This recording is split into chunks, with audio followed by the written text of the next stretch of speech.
Update po sa aking garden po sa labas. For today's video, samahan niyo po ako mga idol sa aking tanim sa may garden po. I-update ko po kayo doon po mga idol.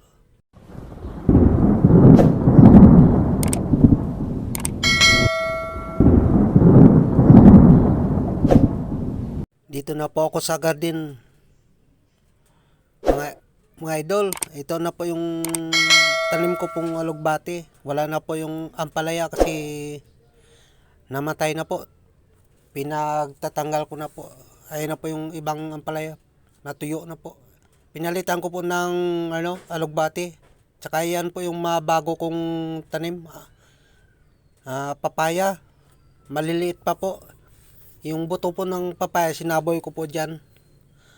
Ayun po at nabuhay.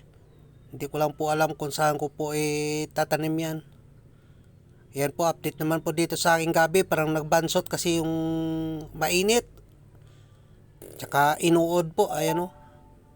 May dalawang uod na kuha po ako dyan sa may daon ng gabi. Kinakain po yung daon ng gabi ko.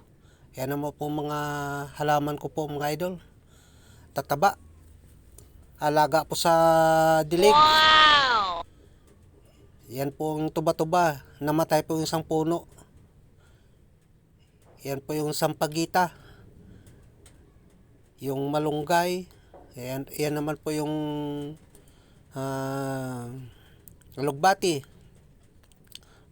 Meanwhile,